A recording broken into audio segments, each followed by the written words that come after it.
This is Real Talk 101, episode 52, Monday, 29th of January 2024. Good afternoon. Oh, di ba? Hanap tayo dito ng topic. Panoorin nyo lahat ng videos na na-upload ko dito. Please support the YouTube channel. Yung YouTube channel ko dyan, nasa bio ko yung link. Tignan nyo na lang, okay? And paki-subscribe naman and then share, okay? Ito yung topic natin. What? Transition talaga. Ay, nako frog. Papunta pa naman tayo sa kapistahan ng Candelaria this coming Friday, which is the first Friday of February, and it happens to be, kapistahan ng mga kandila. So, ingat doon sa may mga barang, kulam, sumpa, gayuma, at sa mga taong maraming kalaban. Okay? This is a powerful time of change, and you are being called to connect with the world of emotions and feminine energies. You may also need to engage in a process of cleansing, whether it's physical, emotional, spiritual, or energetic. O, di ba? Real talk, sinasabi na mismo ni universe, mag-transition ka. So ngayon gawin mo habang maaga pa, habang Lunes pa, kasi bukas Martes, baka umpisahan ka na ng kalaban mo. Titirahin ka, not just physically, emotionally, spiritually, but as well as sa energies mo. So kaya ka nagtataka kung bakit minsan ang dami mong iniinda. Kahit okay naman yung kondisyon mo, ang dami na, real talk, magtataka ka, ang dami mong pera, bakit nauubos, wala naiipon, di ba? Hindi mo naman alam kung saan na napunta, di mo ma-summarize. Kasi meron siyang mga ganito, real talk. May mga tao talaga na sasabihin sa'yo na, ipagdadasal nila kahit di mo alam na sana mawalan ka ng pera, sana maubusan ka ng pera, sana maranasan mo din, na magkaroon ka ng sakit para maintindihan mo. Lalong-lalo na yung mga boss sa kumpanya, 'di ba? Tapos sinabi ng tauhan nyo, "Sir, di ako makakapasok, nagkaroon ako ng trangkaso."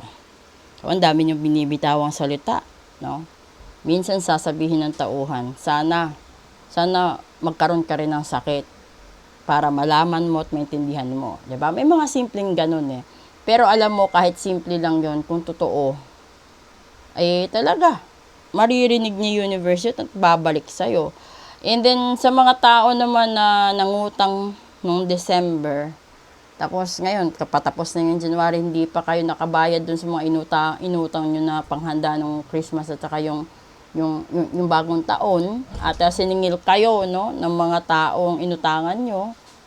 Tapos, hindi kayo nakapagbayad, sasabihin niya sa'yo. Deep inside, minsan kasi may mga talaga nagpapautang, mabait lang Sasabihin, sa susunod hindi ka na makakautang. Ganun lang. Okay lang sa kanya, di ba? Pero, meron din naman sasabihin sa'yo, harap-harapan sabihin sa'yo na, hayaan mo na, wag mo nang bayaran. Pero ang hindi mo alam, akala mo okay ka na kasi hindi na pinapabayaran sa'yo di ba? Ang hindi mo alam, yung labas nun, nung sinabi niyang wag mo nang bayaran, is parang silent assassin. Ibig sabihin nun, para sa shotgun na pag bumitaw, yun, lahat ng parte, tamaan ka, physical, emotional, spiritual, and energies mo. So, that's the real talk, and that's one of the sad part sa buhay ng tao, na kapag pinagbigyan ka at inabuso mo, yung tao na inabuso mo, magkakaroon ng matinding kirot sa puso't isipan niya. Hanggang sa humantong sa punto na minsan, masagi sa isipan niya at ipagdasal niya ang hindi maganda para sa'yo. So kung ayaw mo mangyari yan, magpalagay ka ng protection spell, magpa-card read ka para alam mo kung saan ka banda kailangan mag-transition, and that's the real talk. Okay? You need to engage talaga. Huwag yung sabihin mo lang na okay lang na, naniniwala naman ako sa Diyos, may karma din. O, di ba? Sasabihin mo yan sa harap ng tao, pero ang hindi alam ng tao, nananalaytay na sa katawan mo ang karma, kaya hindi ka makakaangat hindi ka rin makakaipon, hindi ka rin nagiging malusog. May mga panahon na okay, pero mas marami yung panahon na hindi ka okay. And this is one of the main reasons kung bakit ang buhay ng bawat isa ay parang parang wavy, no? Na minsan ang ganda-ganda ng buhay mo, 'di ba? Tapos sasabihin na nila, sana mabagyo ka nang mawala lahat sa'yo. Tapos talagang natutuhanan na bagyo. Ikaw lang yung nabuhay, lahat nawala. O di nakarma ka, sasabihin ng tao. May mga ganun. So, real talk sa lahat-lahat ng tao, no? Para makaiwas ka din sa sarili mong karma. Kung hindi talaga, halimbawa, ikaw yung tipo ng tao na may gusto ka, no? May gusto ka maging nobyo, nobya. Tapos hindi ikaw yung type niya. Respetuhin mo, no? Tanggapin mo. Kung meron man kayong pinagsamahan noon, pero hindi kayo nagtagumpay hanggang dulo, well, magpasalamat ka na lang, no? Na sa portion ng ganon is naging bahagi siya ng buhay mo. Kasi wag mong pilitin, no, yung mga bagay-bagay na hindi pa panahon para umusbong. Ganon din yung mga prutas, ganon din yung mga bulaklak, di ba? Hindi talaga siya gaganda kung hindi siya gagamit ng oras. Katulad na lang ng butterfly, di ba? It takes time para mag-bloom siya into a beautiful and colorful butterfly. Eh, sino ba naman magkakaroon ng interest sa isang caterpillar, di ba? So, you have to wait with the progress. Ganon din tayo. Minsan, hinihintay lang ni universe mag-mature yung utak natin para tayo bigyan uli ng mga blessings. Or minsan, real talk, hinihintay lang talaga ni universe na matuto tayo sa mga pagkakamali natin, magising sa katotohanan. Ganun lang. 'Di ba? Hanggang mauntog ka, no?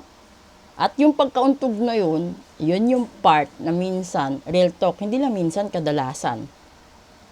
Magtataka ka, no? Uupo ka, babalikan mo yung mga nakaraan, sasabihin mo sa sarili mo, ito pala yung tao na iniyakan ko noon.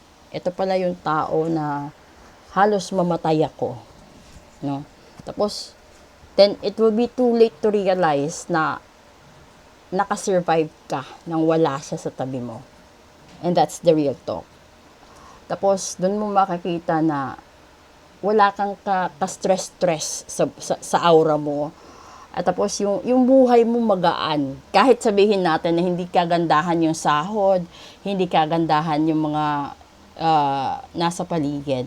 But you will be able to appreciate yung energy na masaya ka, no?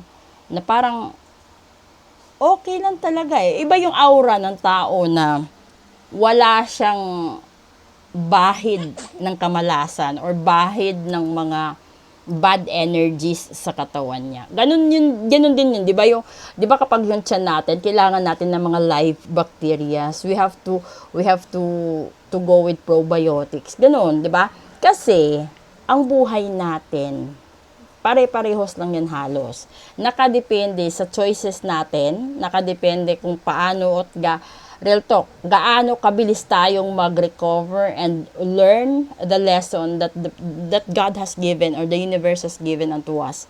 Ganun yun. So, wag mong pangarapin na maubos ang problema mo. Never na mauubos yan. But you have to dance under the rain.